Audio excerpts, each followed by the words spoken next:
shattering the illusion of the path, there is nothing to attain. There are paradoxes the intellect can never solve, not because they are complex, but because they exist outside the territory of thought. And one of those paradoxes is the path, the way. The way is extremely hard and yet utterly simple. Hard because the more you try to reach it, the further you push it away. Easy because the way has never been absent, only because you have never truly looked with eyes free from desire. 1. The doorway of illusion. You've heard it before. There is no path to happiness. Happiness is the path, a teaching attributed to the Buddha. You believe that if you practice enough, meditate enough, study enough, you will attain. So you sign up for mindfulness retreats, download meditation apps, and look for teachers who promise fast enlightenment. But few ever ask, what exactly are you trying to attain? Because when you begin the spiritual path with the mind of seeking, most of what you do doesn't take you deeper. It traps you inside an image of what you think awakening looks like. You imagine you're traveling far, but perhaps you're only circling around a reflection of your own ideal. 2. Modern example. The commercialized illusion of the sacred look at the world today. Recently in China, the head of the Shaolin Temple, once a symbol of ancient Zen discipline, was placed under investigation for embezzlement and for turning the temple into a profit-driven brand. In Thailand, a nationwide survey revealed that nearly 1/3 of people feel Buddhism has become too commercialized, and 40% believe monks ordain for money rather than awakening. What does this show? That when seekers chase success, prestige, followers, or spiritual branding, the essence of the path is lost. You may attend a 7-day Enlightenment challenge, post photos of yourself meditating, or proudly count the 1,080 minutes you've sat. But if inside there is still the thought, I want to reach it, you are walking away from what you seek. 3. The ego and the illusion of practice. Because the real obstacle is not the world, it is the self. The Buddha once said, when one understands that all feelings are impermanent and lives with that understanding, that one walks the true path. You've learned that everything is impermanent. You understand that the self is an illusion.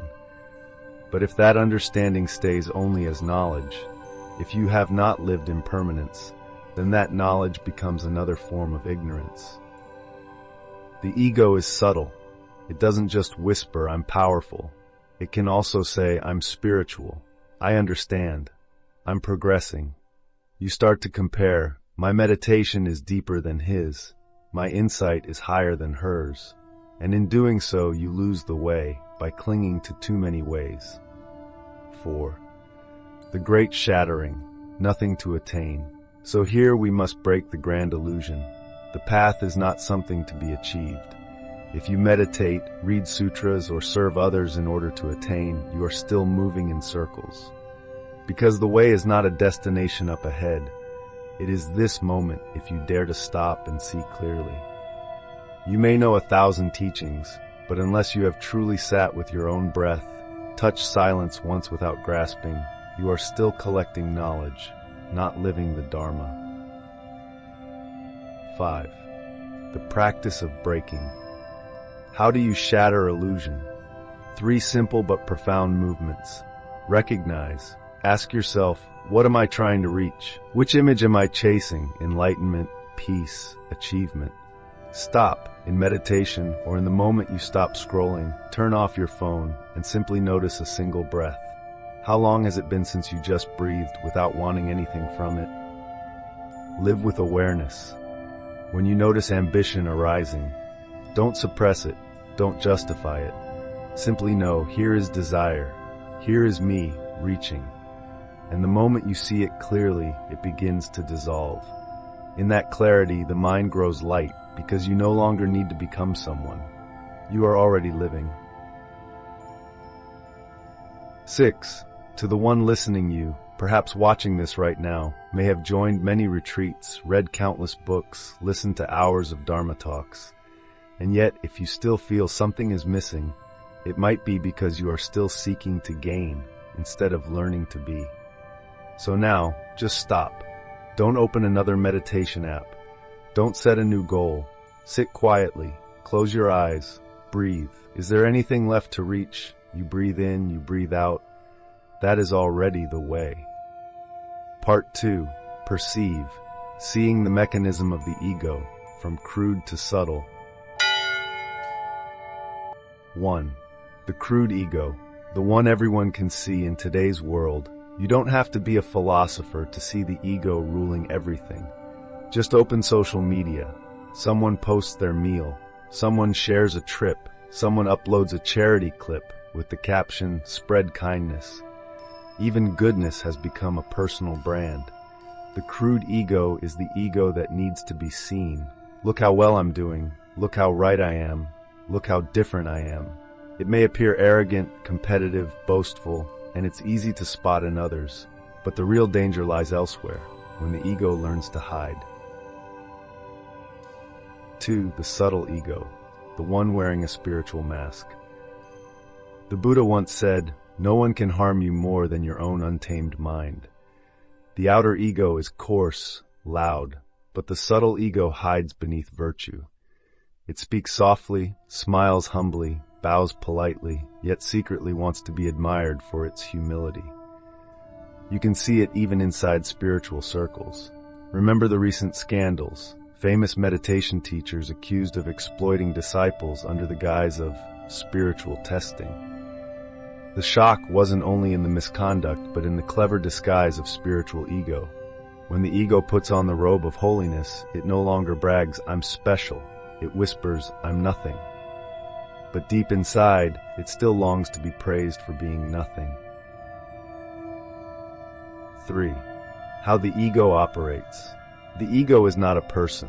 It is a process of misperception, woven from memory, what others told you about who you are, society, its measures of success and status, language. Every time you say I, you reaffirm a separate self.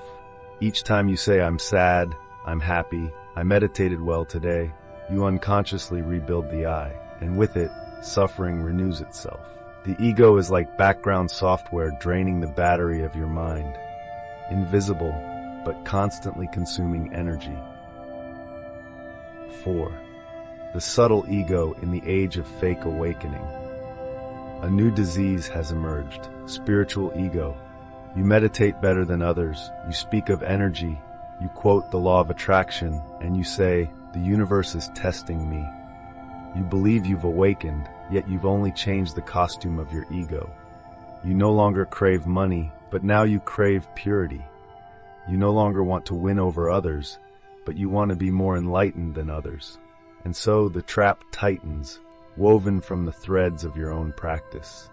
As the Buddha taught, there is no fire that burns like lust, no chain that binds like ignorance. Desire isn't only for wealth or pleasure. The subtlest desire is to be the one who has transcended desire. 5. The illusion of progress. When ego puts on light, have you noticed?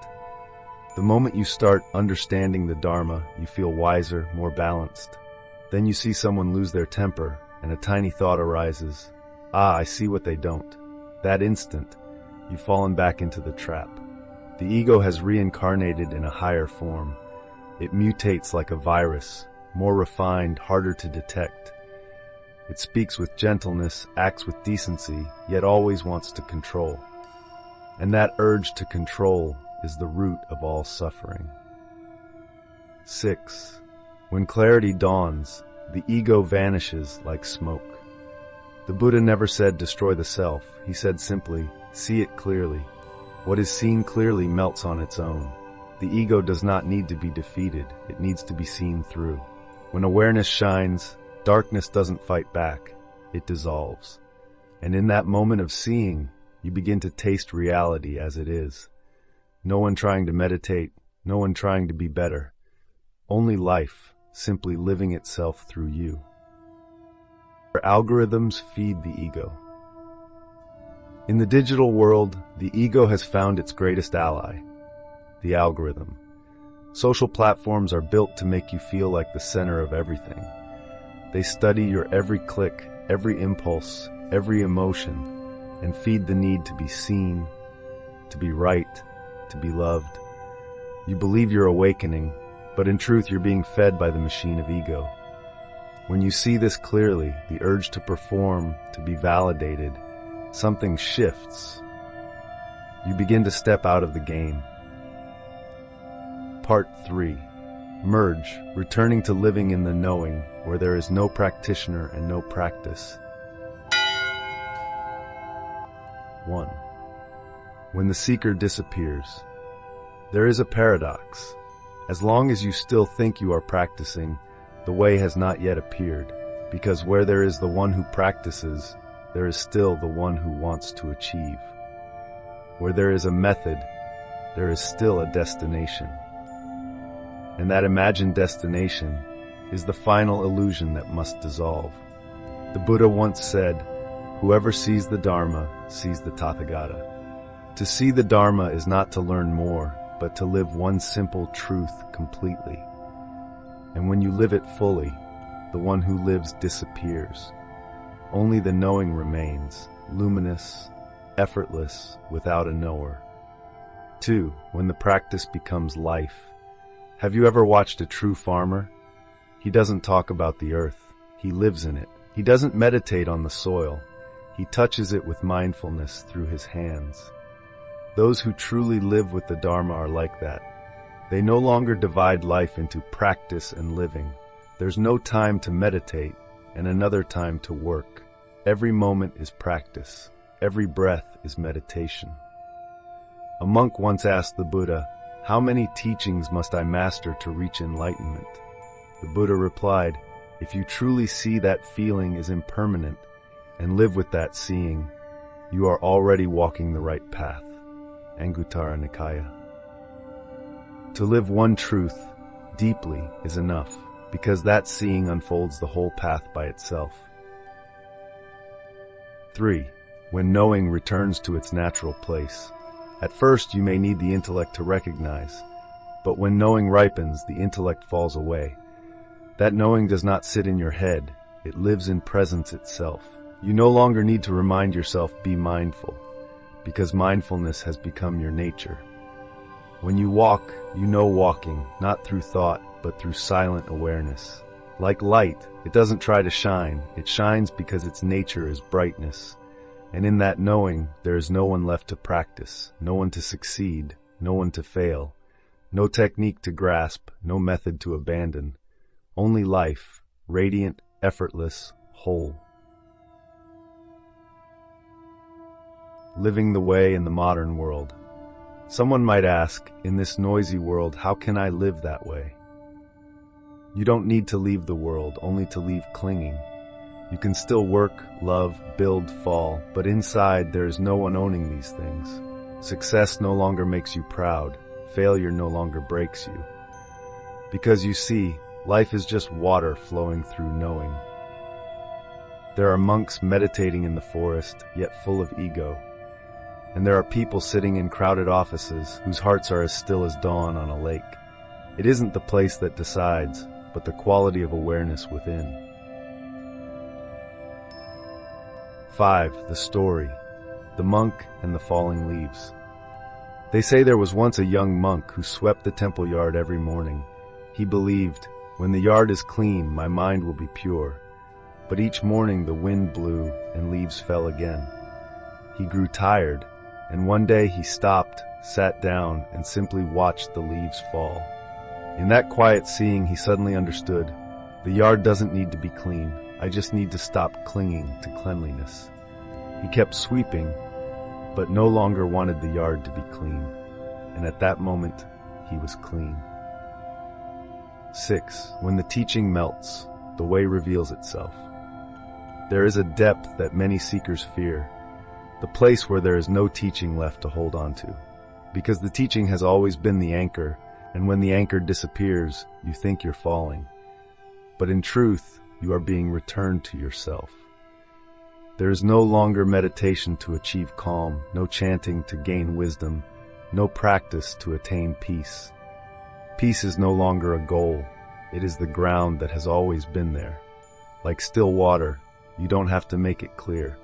Just stop stirring it, and its clarity appears on its own. Essence 7. The essence, living as the knowing itself. When you reach this stage, life becomes so simple that others may think you're not practicing at all. You laugh when it's time to laugh. You are silent when silence comes. You work in the city, and your heart remains like a temple, no longer inward or outward, just a quiet current of knowing flowing through all actions. People ask, how do I know when I'm complete? When that question disappears, you are. You no longer need to become anyone. You no longer need to reach anywhere. You simply see and live completely, right here, right now, where there is no practitioner, no practice, only the way, living as you.